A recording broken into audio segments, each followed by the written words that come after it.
Hace unos meses atrás comencé a ver unos videos de una serie llamada Midday.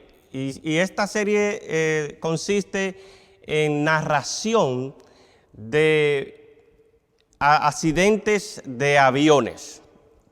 Los accidentes de aviones no ocurren con tanta frecuencia, sin embargo, son muy catastróficos cuando suceden.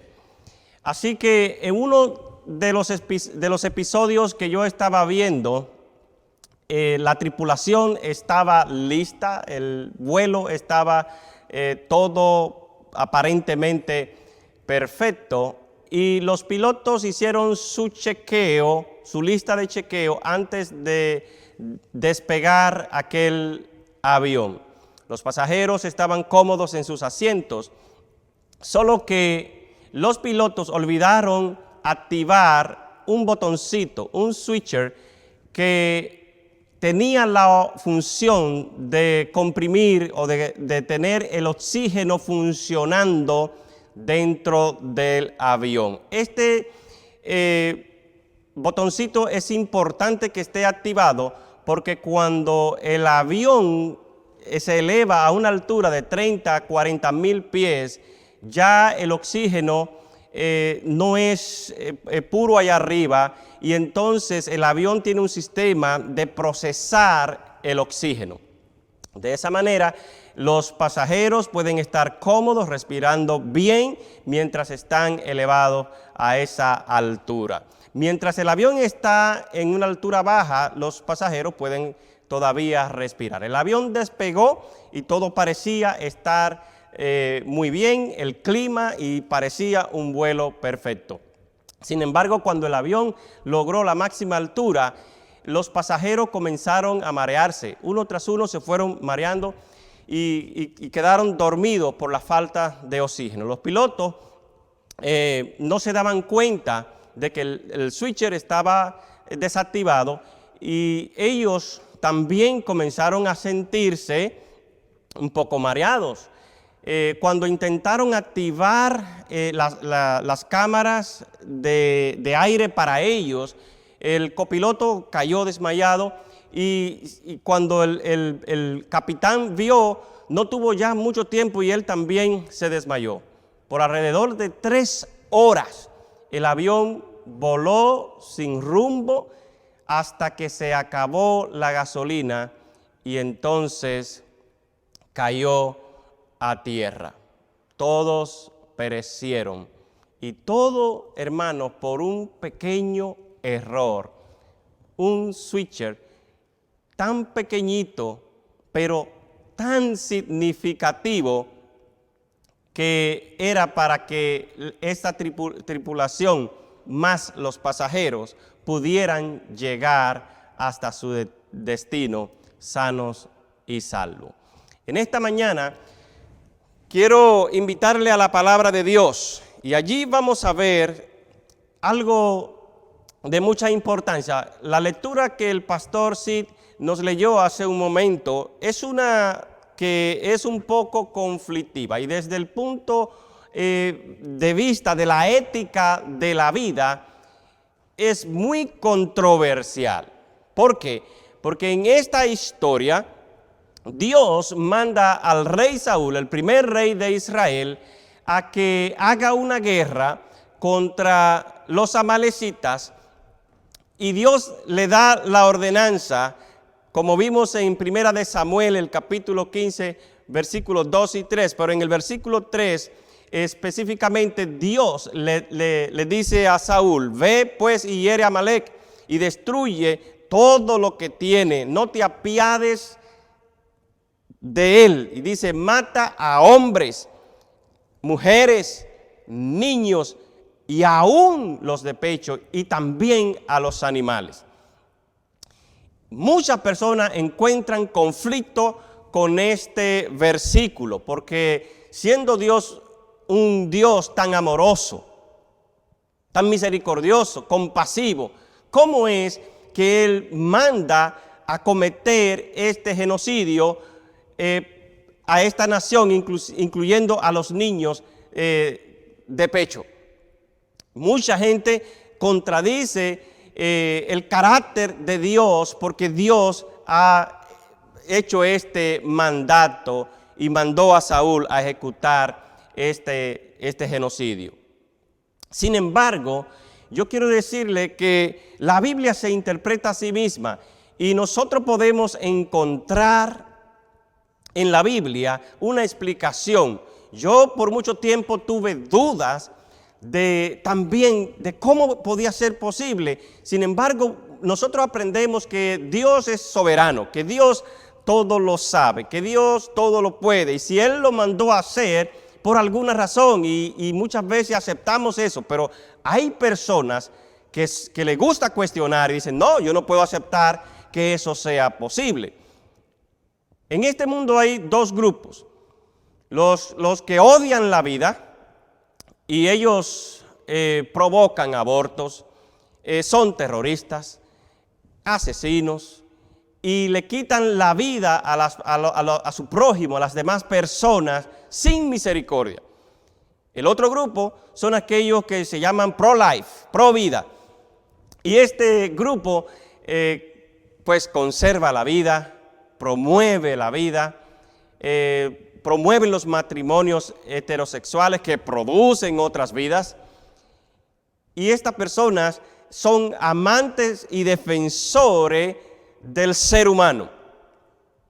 Sin embargo, cuando nosotros vemos esta historia, no podemos leerla literalmente y sacar una conclusión de ese texto solo. Esta historia tenemos que verla en el contexto de la gran controversia. La gran controversia es el conflicto cósmico entre Dios y el enemigo de Dios, que es Satanás. ¿Qué hay detrás de esta historia? ¿Qué es lo que está ocurriendo?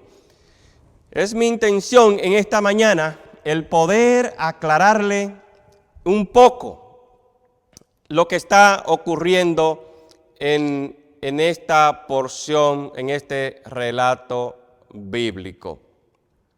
Primeramente, ¿quién era Amalek? ¿Quién eran los amalecitas? ¿Y por qué es que Dios hace un mandato tan severo contra ellos? Nosotros encontramos que los amalecitas eran descendientes de Esaú. Esaú era hermano de Jacob. Y ustedes saben que Jacob siguió el camino de Dios. Esaú decidió apartarse, irse a vivir con los extranjeros. Y él tenía una concubina y esa concubina le dio un hijo llamado Amalek.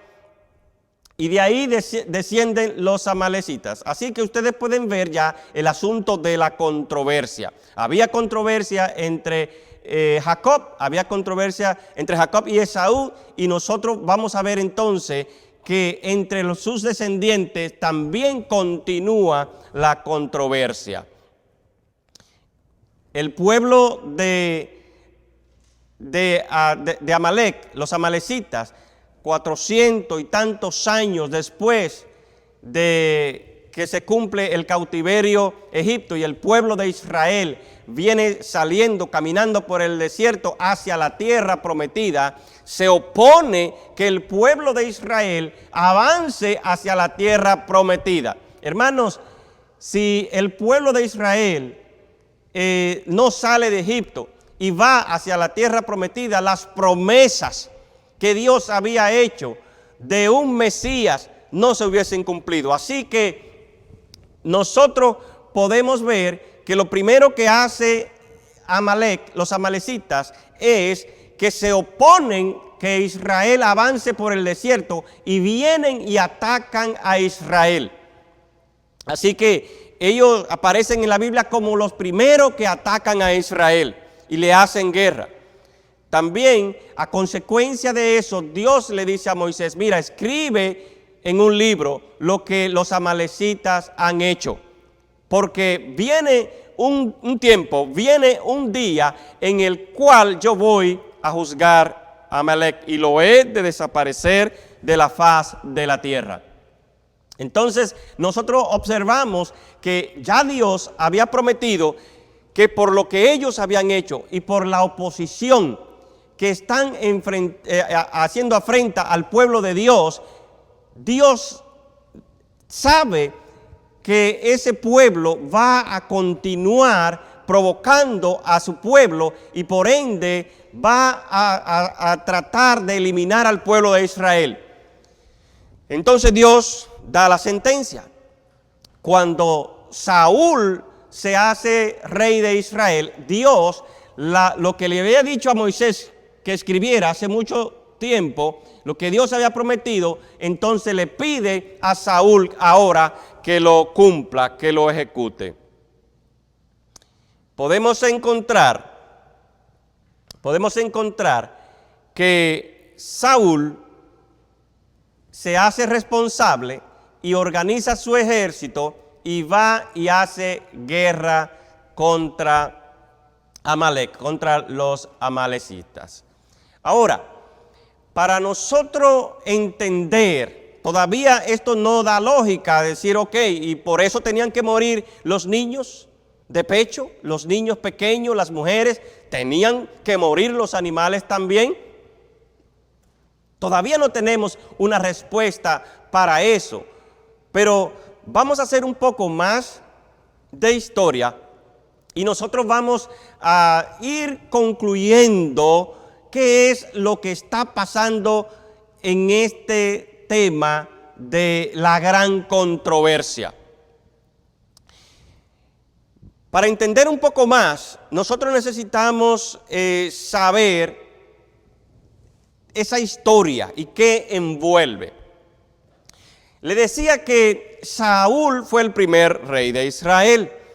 Dice Primera de Samuel, el capítulo 10, versículo 21, que Cis era el padre de Saúl. Saúl era hijo de Cis. Saúl era de la tribu de Benjamín. Y yo quiero que ustedes, por favor, tomen en nota de estos dos nombres.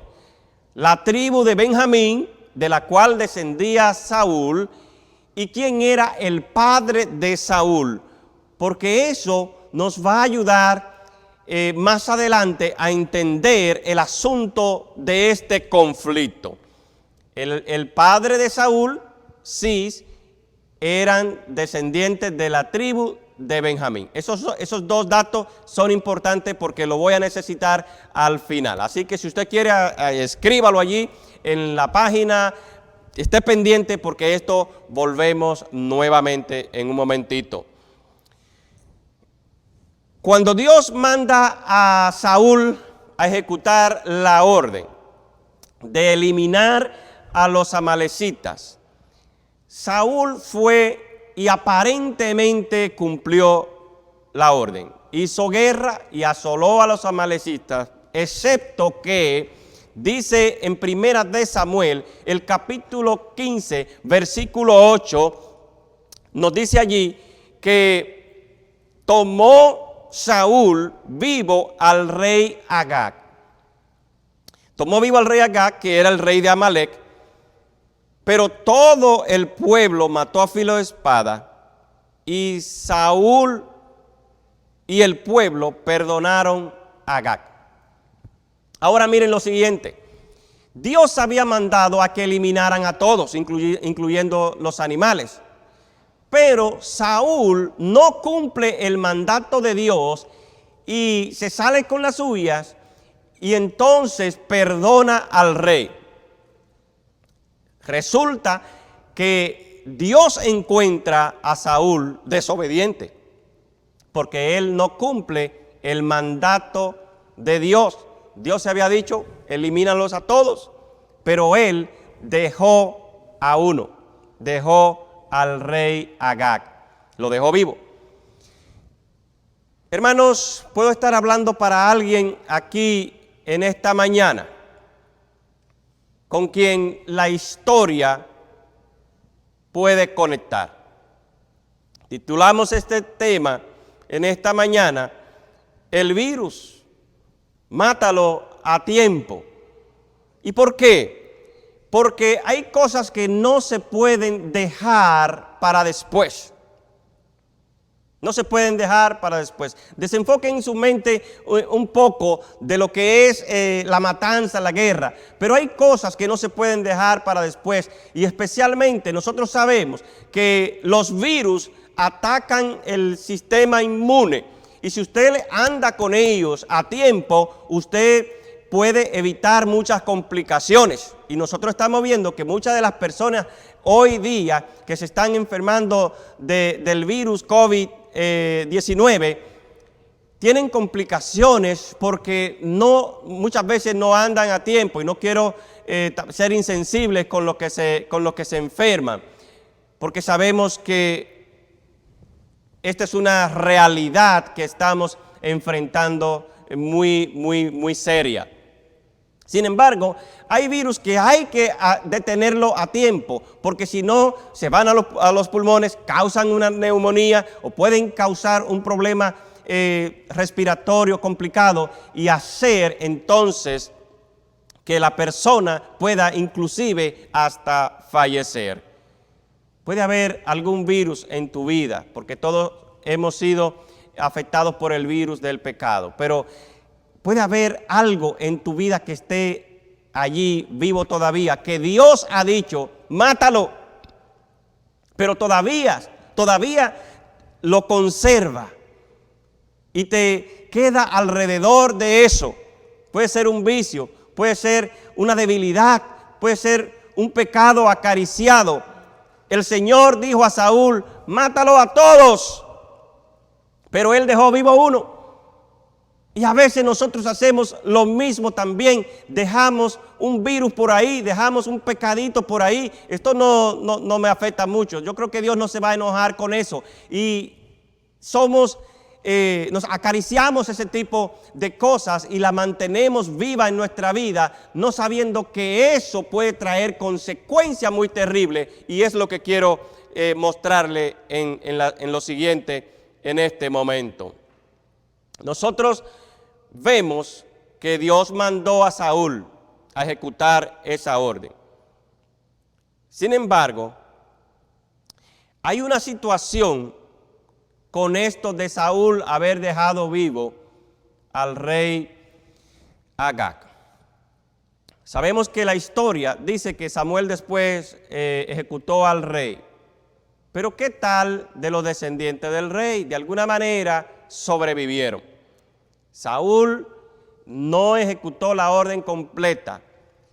Y ahora, 4 generaciones más tarde, encontramos un escenario que trae de nuevo y junta estas dos historias de conflicto. El pueblo de Israel contra los amalecitas. Por no haber cumplido la orden, ahora sucede un evento muy peligroso para el pueblo de Israel. Para entender esto, tenemos que ahora que ir al libro de Esther. En el libro de Esther encontramos en el capítulo 2, el versículo 5, que había en Susa, residencia real, un varón judío cuyo nombre era Mardoqueo. Escuchen bien, tenemos a Mardoqueo en el libro de Esther. Mardoqueo era hijo de Jair, hijo de Simei, hijo de Cis. ¿Se acuerdan que le mencioné que me agarren esa palabrita, ese nombre? Cis. Cis era padre de Saúl. Así que Saúl, el rey de Israel, que ejecutó la orden de matar a los amalecitas, es familia de Mardoqueo, que ahora vive en Susa por probablemente entre 150, 200 años más tarde. ¿Vieron la conexión? Saúl con Mardoqueo. La otra conexión que encontramos es el segundo personaje en el cual es causa de conflicto, y es Amán, que es un príncipe del reino persa. Encontramos este caso en el capítulo 3 de Esther, el versículo 1. Dice que después de estas cosas, el rey Asuero engrandeció a Amán, hijo de Amedata, Agageo, y lo honró y lo puso sobre la silla, puso su silla sobre todos los príncipes que estaban con él. Amán es descendiente de Agag, por eso dice Agageo, es descendiente de Agag, el rey que Saúl dejó vivo. Posiblemente de los hijos de Agag también quedaron vivos, y entonces de sus descendientes nació uno, nació otro, y después nació Amán, una cuarta generación más tarde. Ustedes ven, hermanos, del lado de Cis, de la tribu de Benjamín, viene Mardoqueo. Del lado del rey Agag, de los amalecistas, viene Amán. Ahora los dos están en exilio y se encuentran allá en el reino Persia, en la corte del rey Asuero. ¿Qué sucede?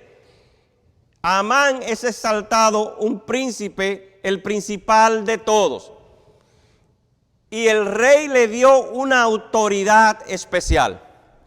Mardoqueo también trabajaba en el palacio y se sentaba allí en la puerta, tenía algunos servicios que él cumplía allí. Pero sin embargo, ustedes notan que desde el momento en que Amán obtiene el poder que él quiere, su primera orden, su primera ejecución es en contra del pueblo de Israel. ¿Por qué? Bueno, porque él sabe la historia del pasado en la cual el pueblo de Israel eliminó a su pueblo. Ahora viene la revancha y él hace un decreto cuando Mardoqueo decide no postrarse delante de Amán. Amán va donde el rey y le dice: rey, hay que firmar un decreto, y el rey simplemente se quita el anillo y le da a Amán la autoridad para que él haga con ese pueblo lo que él quiera. Esther capítulo 3, versículo 6 nos dice: pero tuvo en poco poner mano en Mardoqueo solamente, pues ya se había declarado cuál era el pueblo de Mardoqueo, y procuró Amán destruir todos los judíos que había en el reino de Asuero, el pueblo de Mardoqueo. Si usted ve en el versículo siguiente, hay un paralelo, porque allí se dice que en el versículo 13, más bien, en el versículo 13 dice que fueron enviadas cartas por medio de correos a todas las provincias con la orden del rey de destruir y matar a todos los judíos, jóvenes, ancianos, niños y mujeres. Ustedes notarán el paralelismo que hay en la orden que tenía Saúl que ejecutar, que tenía que matar a hombres, mujeres y niños y a todos y los animales. Pero mira la orden que da Amán ahora, muchos años después. La orden de matar a los judíos, hombres, mujeres, jóvenes, a destruirlos a todos. Como era un imperio, la orden cubría el imperio completo, así que no había escapatoria para los judíos. Se dio la orden y ellos iban a ser en cierto día, el 13 del mes de Adar, que es diciembre, iban a ser ejecutados. Qué terrible. qué tiempo de angustia tan difícil para el pueblo judío. Ustedes notarán ahora que lo que Dios quería evitar hace mucho tiempo atrás se convierte ahora en un peligro latente. Dios en su sabiduría sabía que este pueblo no cesaría en ningún momento de atentar contra el pueblo de Dios, contra Israel. Y ustedes saben que si el pueblo de Dios desaparecía, la oportunidad de haber un Mesías, la oportunidad de tener nuestra salvación en Cristo podía desaparecer, según el plan que Dios había hecho. Y por eso Dios había dicho, este pueblo tenemos que eliminarlo antes, a tiempo, porque va a venir en el futuro una situación que puede ser más complicada. ¿Acaso no es eso lo que Dios muchas veces quiere hacer con nosotros, hermanos? Nos dice, escoge la senda estrecha, porque ancha es la puerta, espacioso el camino que lleva a la perdición. Muchos van por él, pero estrecha es la puerta que lleva a la vida eterna. Y Dios nos pide andar por el camino angosto. Puede resultar un poco difícil, pero Dios quiere que nosotros andemos por su senda, porque en su senda estaremos seguros. Por eso es la importancia del virus, del pecado. Cualquier virus que tengamos escondido por ahí, cualquier falta, hermanos, tenemos que confesarla, ponerla en manos de Dios, pedir fortaleza de Dios para que Él nos pueda perdonar, librar y podamos vivir una vida en comunión con Dios, una vida santa en comunión con nuestro Padre. Quiero decirte que esta historia conlleva algo muy importante, y es que se aplica a cada uno de nosotros en nuestra vida, porque podemos estar descuidando alguna área de nuestra vida. Podemos tener vivo todavía algún rey Agag en nuestra vida, que como consecuencia va a traer guerra que podemos perder en el futuro. Hace 2 años me mudé a la ciudad de Waukesha, que es una ciudad vecina aquí de nuestra gran ciudad de Milwaukee, aquí en el estado de Wisconsin. Y el apartamento donde yo fui a vivir, vivía primero un hermano, el hermano Sixto, allí en ese apartamento, y él se mudó y yo aproveché la oportunidad y entrar en el apartamento. Él me dejó un llavero. Y entonces yo, llegando al apartamento, con la puerta abierta, pruebo las llaves. Pero una cosa es usted probar las llaves en el candado, sin el lock, sin el seguro, y otra cosa es con el seguro puesto. Yo entro las llaves, el candado está unlock, está sin el seguro, y las llaves dan vuelta, y las pruebo, dan vueltas, y yo digo, bueno, estas son las llaves, y separo unas 2 o 3 llaves que dieron vuelta, y creo que esas son las llaves. Pero otra cosa es probar esas llaves con la puerta cerrada y con el candado puesto. Así que yo separé las llaves, y nosotros nos gustaba vivir ahí, porque mi esposa quería estudiar, avanzar en el inglés, y una escuela muy buena estaba cerquita de ahí, ya podía ir caminando hacia la escuela. Yo el primer día que ella quiere ir a la escuela, la llevo en el auto a la escuela, le voy diciendo la ruta, camino a la escuela, porque ella se quiere regresar caminando. Y yo le digo, muy bien. Es perfecto porque solamente la calle derecho y doblamos a la izquierda y ahí está la escuela. Cuando tú regreses, doblas a la derecha en la esquina y entonces sigue derecho y encuentra nuestro apartamento. Bien fácil, sencillo, no complicaciones. Yo estoy en el apartamento al mediodía y comencé a cocinar para cuando mi esposa Tania regrese, pues ya tenemos algo de comer.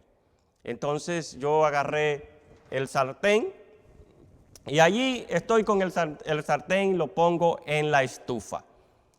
Pongo comida en el sartén y cuando estoy allí muy emocionado, cocinando, porque eso es una de mis pasiones, me encanta cocinar, recibo una llamada de Tania, mi esposa, y entonces ella me dice: mira, yo creo que estoy perdido porque ya he caminado suficiente para llegar al apartamento y no sé dónde estoy. Y yo le dije: mencióname algo que tú puedas identificar para yo saber dónde tú estás. Y ella me dice: estoy pasando frente a un cementerio. Y en eso se descargó la batería de su celular y ya la perdí en la comunicación. Rapidito entré a Google y entonces busqué cementerio y me di cuenta que había un cementerio cerquita de nosotros. Dejé el fuego de la estufa en medium, lo puse bajito y dije: Tania está muy cerca de acá, voy a dejar cocinando el sartén y yo voy a ir a buscarla porque está tan cerquita que yo voy y vengo y entonces se sigue cocinando la comida. Craso error, hermanos. Porque agarré las llaves, puse candado, cerré la puerta, agarré el carro, me fui hasta el cementerio y no encontré a Tania. Allí empezó un aguacero increíble, de esos que vienen de repente. Yo me acuerdo que tengo la estufa encendida, pero también estoy en controversia, confundido. Digo: ¿y Tania dónde se fue? Así que me devuelvo rápido al apartamento. Yo dije: bueno, Tania de alguna manera se puede entrar en alguna oficina, en algún lugar y pasar el agua. Y yo tengo la estufa encendida en la casa, tengo que volver, por lo menos apagar la estufa y entonces salir de nuevo a buscar a Tania con calma. Me regresé tan pronto como pude. Llego al apartamento, entro la llave y para mi sorpresa, hermanos, la puerta no abría. Ya tenía varios minutos el sartén que se estaba quemando. Y entonces ya yo empezaba a oler que por debajo de la puerta salía el olor de lo que yo estaba cocinando allí. Y entonces yo digo: ¿y qué hago? ¿Qué puedo hacer? No puedo entrar. Es un tercer piso, no hay ventana por donde pueda subir. Y entonces decidí patear la puerta y le pateo a la puerta, pero no puedo derribar la puerta. Un vecino que me escuchó vino en mi auxilio y me pregunta: ¿qué es lo que pasa? Y yo digo: tengo la estufa encendida, tengo un sartén y comida, pero el candado no abre, ninguna de las llaves abren. Así que él dice: bueno, hay que llamar al 911. Y entonces dije: déjame ver todavía si puedo derribar la puerta. Y no pude. Y entonces se me ocurrió llamar a la manager. Y llamo a la manager y le digo la situación. Y ella me dice: yo no creo que llegue tan rápido, llama al 911. Y entonces procedí a llamar al 911. Y ellos me preguntaron dirección, todo, y dijeron: la ayuda va en camino. Yo no quería que vinieran los bomberos a derribar todo porque la puerta me la iban a cobrar a mí. Pero peor era si el apartamento se quemaba y todas las personas, especialmente adultos que viven allí, podían ser afectados. Hermanos, ese era un día difícil para mí. Porque por un lado no sabía dónde estaba mi querida esposa. Y por otro lado, yo no sabía qué iba a suceder con el fuego que se iba a producir en el apartamento. Así que el 911 viene en camino. Pero por la gracia de Dios, la manager subió la escalera primero, abrió la puerta y yo entré rápidamente, apagué la estufa y le tiré agua al sartén y pude evitar que se encendiera un fuego en aquel lugar. Detrás de la manager apareció Tania. Estaba mojada y de alguna manera ella no sabía lo que estaba pasando. Y ella entra a la casa, pero ¿y por qué no me buscaste? Y yo dije, sí, fui a buscarte, lo que pasa es que dejé cerrado y no pude entrar y se estaba quemando todo. Y ella que no lo creía, y yo le digo, mira la ventana para que tú veas. Y cuando ella fue a la ventana estaban los camiones de los bomberos allí, estaba la ambulancia, estaba todo en el parque. Y yo digo, Dios mío, y ahí mismo entró todo el equipo de los bomberos con hachas, con extinguidores, con máscaras, y se llenó mi casa de bomberos. Y yo digo, oh Dios mío, de lo que me libraste, que la manager llegó primero. Y el jefe de los bomberos entró allí, todo uniformado, y entonces uno de los bomberos le dice, hay que hacer un reporte. Y él le dice, no, deja eso así, vámonos. ¿Por qué hago esta historia? Por lo mismo que vengo haciendo énfasis, hermanos. Solamente dejé una hornilla encendida, una pequeña hornilla de la estufa encendida. No eran las 4, una sola, pero una sola hornilla encendida con un sartén con comida iba a quemar ese apartamento, de no ser que pudimos abrir la puerta a tiempo. Quizás estoy hablando para alguien en esta mañana que posiblemente tiene una hornilla encendida. Posiblemente no ha activado el switch que va a causar una catástrofe en el futuro. Quizás estoy hablando en esta mañana para un joven que lucha con algún vicio, con alguna adicción, que está luchando con alguna situación espiritual. Quizás estoy hablando para una familia que está debilitada en la fe. Yo quiero decirte que hay solución en Cristo Jesús para el problema de tu vida. Pero tenemos que entregar todo. Ese virus del pecado, ese pecado acariciado, tenemos que matarlo ahora, porque se va a complicar para el futuro. Saúl no cumplió la orden, dejó a uno vivo, y así sucedió que cientos de años más adelante, ahora el pueblo de Israel pasó una de sus peores crisis en su historia. Enfrentaron un genocidio por no detenerse algo que Dios había mandado que había de detenerse. Dios quiere lo mejor para ti. Dios quiere tu salvación. Si hay algo en tu vida que está impidiendo esa cercanía y comunión con Dios, yo te quiero pedir que lo entregues en manos de Dios en este momento. Y si tú quieres, quiero que ores conmigo en este momento, poniendo tu vida en manos de Dios, poniendo cualquier situación que esté separándote de Dios en sus manos en este momento. Dios te va a dar perdón. Dios te dará el rescate que tú necesitas. Que Dios te bendiga, y quiero orar contigo en este momento.